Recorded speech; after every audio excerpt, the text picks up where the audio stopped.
예레미야 46장 13절부터 28절 말씀. 바벨론의 느부갓네살 왕이 와서 애굽 땅을 칠 일에 대하여 선지자 예레미야에게 이르신 여호와의 말씀이라. 너희는 애굽에 선포하며 믹돌과 놉과 다바네스에 선포하여 말하기를 너희는 굳건히 서서 준비하라. 내 사방이 칼에 삼키웠느니라. 너희 장사들이 쓰러짐은 어찌함이냐. 그들이 서지 못함은 여호와께서 그들을 몰아내신 까닭이니라. 그가 많은 사람을 넘어지게 하심에 사람이 사람 위에 엎드러지며 이르되 일어나라. 우리가 포악한 칼을 피하여 우리 민족에게로 우리 고향으로 돌아가자 하도다. 그들이 그곳에서 부르짖기를 애굽의 바로 왕이 망하였도다. 그가 기회를 놓쳤도다.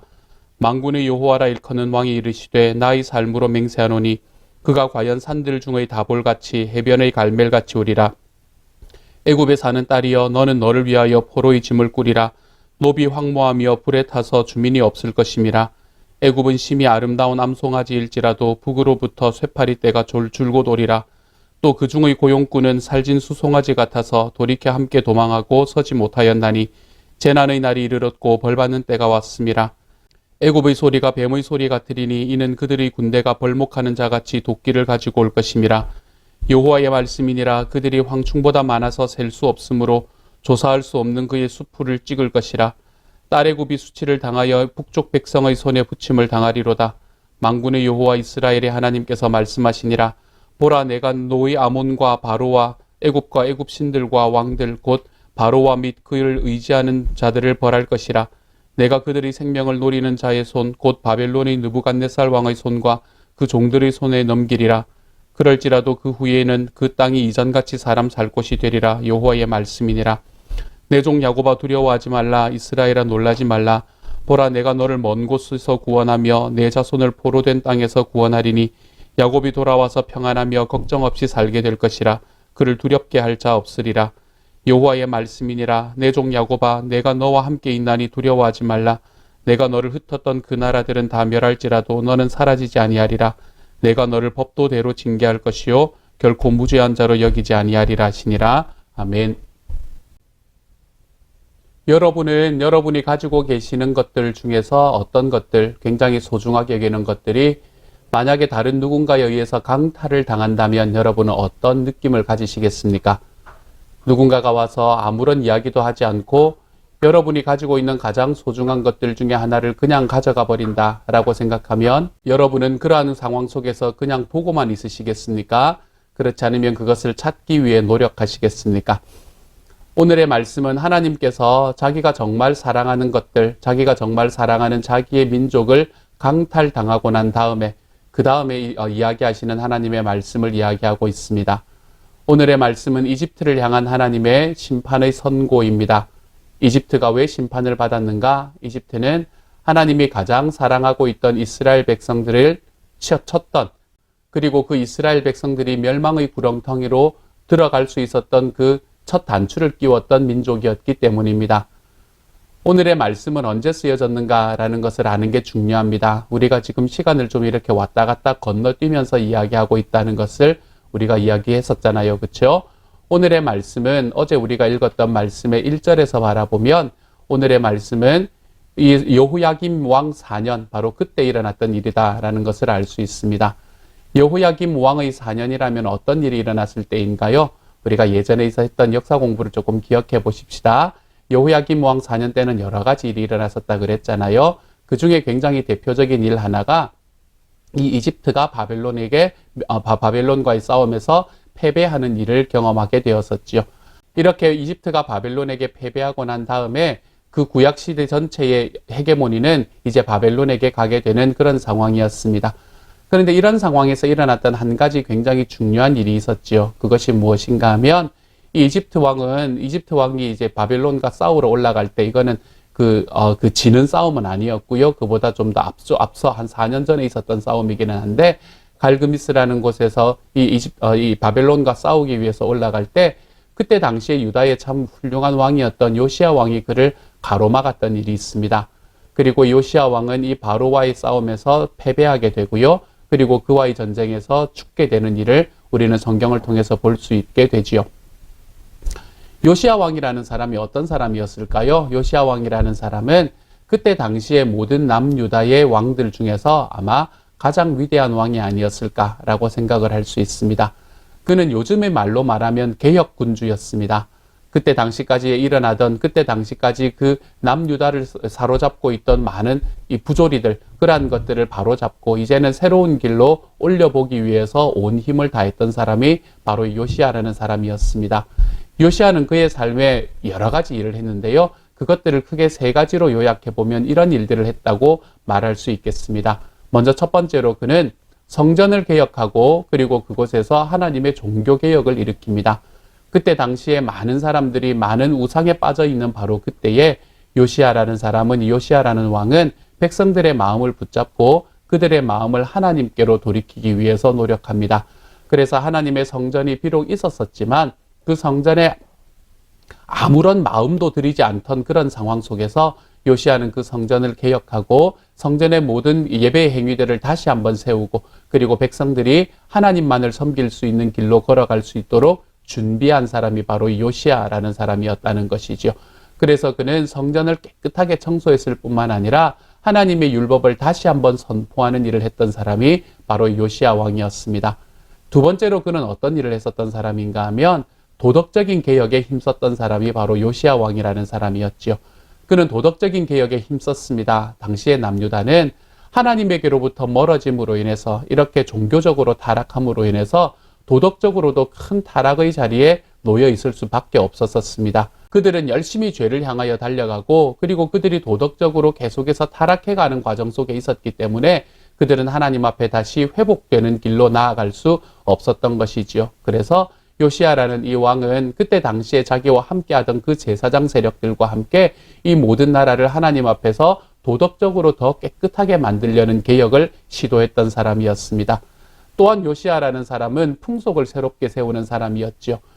그때 당시 이스라엘 백성 안에 문화로 가득 차 있었던 이 우상 숭배의 문화, 자기가 중심이 되어서 하나님께서 어떤 분이신지에 대해서 스스로 이해하고 그리고 그 하나님에 대해서 자기가 아는 하나님을 그냥 섬겨나가는 그런 과정으로 걸어갈 때 그 땅에서 생겼던 그 많은 우상 숭배의 문화 그리고 그 풍습, 그것들을 바꾸고 개혁하려고 힘썼던 왕이 바로 요시야 왕이었습니다.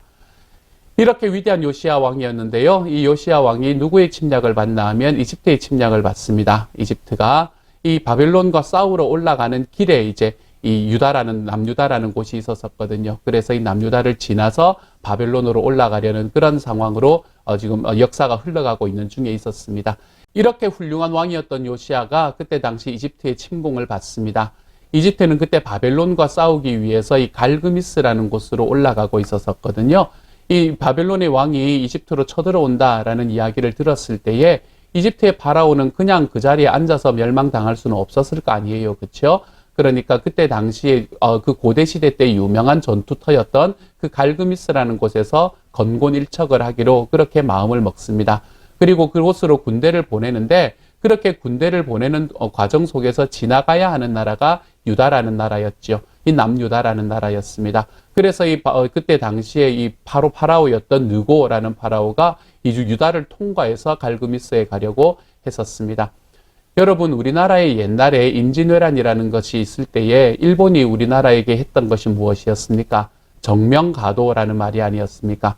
명나라를 치려고 하니 길을 빌려주십시오라는 이야기였거든요. 그런데 그때 당시에 조선이라는 나라는 주권국가였잖아요. 그렇기 때문에 자기 나라를 건너가지고 다른 나라를 치러 올라가는 그 군대를 그냥 통과시켜 줄 리가 만무했던 것이지요. 물론 당시에 명나라에 대한 그 사대주의도 그들에게 분명히 있었을 것이지만 말입니다. 이때 당시에 이 요시야 왕 때도 마찬가지였습니다. 그들은 주권국가였기 때문에 비록 작은 나라였지만 주권국가였기 때문에 자기의 영토를 지나서 다른 나라를 치러 올라가는 그 사람들에게 그 군대에게 자기의 나라를 마음껏 열어줄 수가 없었었지요. 그래서 요시야 왕은 자기의 영토로 이집트 군대가 지나간다라는 이야기를 듣고 그들을 막았습니다. 우리의 주권을 존중해 주십시오라는 이야기였겠죠. 이집트의 파라오였던 느고라는 파라오에게는 화가 나는 일일 수밖에 없었습니다. 그래서 그는 이 바벨론과 싸우기 전에 이 요시야 왕과 일대 전투를 먼저 벌이지요. 그렇지만 요시야 왕이 다스렸던 그 남유다는 이집트에 비해서는 너무나 작은 나라였기 때문에 그 나라의 군대를 막기에는 역부족이었습니다. 그래서 그 전쟁에서 패배하게 되고 요시야 왕은 전사하고 말지요. 이것이 당시 역사 속에서 일어난 일이었습니다. 그렇게 요시야 왕이 전사하자 이집트 왕이었던 느고는 그곳에 한 왕을 세우고 여호아하스라는 한 왕을 세우고는 전쟁을 하러 올라갑니다. 그리고 그 여호아하스가 자기의 소나기에서 놀아나지 않는다는 것을 보게 된 후에 전쟁이 끝나고 돌아가는 과정에서 그 여호아하스를 다시 패하고 여호야김이라는 왕을 세우고 이집트로 돌아가게 되지요. 물론 그 전쟁의 결과는 무승부로 끝났고 말입니다. 이러한 역사적인 상황이 일어난 상황 속에서 이 여호야김이라는 왕의 4년째에 다시 한번 갈그미스의 전투가 있었거든요. 그리고 이 전투에서 이집트가 이번에는 패배했단 말이에요. 그렇게 패배하고 나자 하나님께서 이 예레미야를 통해서 그 패배하게 된 이유가 무엇인가라는 것을 설명을 해주고 있는 말씀입니다. 그때 당시 이집트가 패배한 이유는 무엇인가 하면 이 이집트가 하나님께서 정말로 소중하게 여기시던 그 남유다, 하나님 앞에서 정말로 소중하게 여김을 받던 요시야 왕을 죽이고 그들을 쳤기 때문이다 라고 하나님께서는 이야기하고 계십니다. 하나님의 사람이었고 하나님의 뜻대로 유다를 개혁하고 있던 그 요시야를 죽인 이집트를 하나님께서는 자기의 손으로 반드시 원수를 갚아주겠다라고 이야기하고 계셨던 것이지요. 그러한 이야기가 어디에 나오나 하면 10절의 말씀에서 나타납니다. 10절의 말씀은 우리에게 이렇게 말합니다. 어제의 말씀이었지만요. 그날은 주 만군의 여호와께서 그의 대적에게 원수 갚는 보복이리라. 칼이 배부르게 삼키며 그들의 피를 넘치도록 마시리니 주 만군의 여호와께서 북쪽 유브라데 강가에서 희생 제물을 받으실 것이미로다. 아멘. 무엇이라고 말씀했습니까? 그날은, 그 전쟁의 날은 하나님께서 보복하는 보복일이다 라고 이야기를 하고 계십니다. 무엇을 보복하는 날이었다고요? 하나님을 사랑하고 하나님을 위해서 유다를 개혁했던 이 요시야의 원수를 갚는 보복일이었다는 이야기입니다. 하나님의 말씀을 믿고 그 말씀을 지키고 그 말씀 위에 굳게 서 있었던 요시야를 대신해서 하나님께서 이집트 군대를 멸하셨다라는 이야기이지요. 오늘의 13절과 14절의 말씀은 또한 이렇게 이야기합니다. 바벨론의 느부갓네살 왕이 와서 애굽 땅을 칠 일에 대하여 선지자 예레미야에게 이르신 여호와의 말씀이라. 너희는 애굽에 선포하며 믹돌과 놉과 다바네스에 선포하여 말하기를 너희는 굳건히 서서 준비하라. 내 사방이 칼에 삼키웠느니라. 무슨 말인가요? 이집트 사방이 견딜 수 없게 되었고 하나님께서는 모든 나라를 칼날로 심판하실 것이다 라는 이야기입니다. 그리고 이 심판은 이 군대에만 미치는 것이 아니었습니다. 그때 당시 이집트 전체를 다스리던 이 파라오에게도 역시 하나님의 칼날이 미치는 것은 변함이 없었지요. 17절의 말씀입니다. 이렇게 이야기하지 않습니까? 그들이 그곳에서 부르짖기를 애굽의 바로왕이 망하였도다. 그가 기회를 놓쳤도다. 이렇게 이야기하고 있지 않습니까? 이 말씀은 무엇을 이야기하나요? 하나님의 사람을 죽였던 그 바로를 하나님께서는 결코 용납하지 않으신다. 용서하지 않으신다. 그리고 그를 멸하실 것이다. 보복할 것이다. 라는 이야기를 하고 있습니다. 그러므로 하나님의 백성은 스스로 자기의 원수를 갚으려고 할 필요가 없습니다. 우리의 원수는 하나님께서 직접 갚아주시기 때문입니다. 우리가 살아가면서 할 일이 얼마나 많습니까? 우리들의 삶에 하나님께서 우리에게 맡겨주신 사명을 감당하는 일도 해야 되고 우리가 기도도 해야 되고 하나님께서 예수님께서 우리에게 주셨던 말씀처럼 하나님을 사랑하고 이웃을 사랑하는 자리로 나아가고 이 땅에 빛과 소금이 되어서 살아가고 이 세상의 정의를 위해서 한 걸음이라도 더 나아가 보려는 그러한 삶을 살아가는 우리들의 삶에 살 수 있는 길이 얼마나 많습니까, 여러분? 그런데 이렇게 귀중하고 소중한 시간을 우리들의 삶에서 누군가에게 원수를 갚는 일에 써야 할 이유가 어디에 있습니까? 주변 원수들, 내 주변에 있는 나의 원수들 때문에 여러분 너무 신경 쓰지 않으시기를 소망합니다. 나에게 뭔가 잘못된 일을 하는 사람을 향해서 내가 이것을 반드시 갚아주리라 이러한 마음으로 그 사람을 마음에 품고 끝까지 저주하며 내가 어떻게든 그 사람에게 내가 받은 것보다 더 많은 것들을 돌려주려고 하는 그런 삶으로 우리의 삶을 낭비하며 살아가는 사람이 되지 마십시다. 우리의 원수는 내가 갚는 것이 아니라 우리의 원수는 주님께서 갚으십니다. 나를 사랑하는 것은 내가 가장 많이 사랑하는 것 같지만 나를 가장 사랑하시는 분은 바로 우리 주님이시거든요. 그렇기 때문에 나의 원수는 주님이 갚으십니다. 그러므로 우리들의 삶에 원수 갚는 것은 주님께 맡겨버리고 우리는 하나님께서 주시는 그 삶 속에서 항상 더 행복하게 살아가면 됩니다. 우리들의 마음속에 사랑을 더 깊이 품고 괜찮다. 아유, 우리 주님께서 계시는데 라는 그런 마음으로 내 주변에 있는 사람들을 조금씩 더 품으면서 살아갈 수 있는 길. 그래서 우리의 삶이 좀 악으로 가득 찬 삶이 아니라 우리들의 삶이 좀 넉넉함으로 가득 찬 그러한 하나님의 사람으로 되어가기만 해도 우리의 삶이 얼마나 부족한 삶인지 모릅니다. 사랑하는 여러분, 정말 소중한 삶.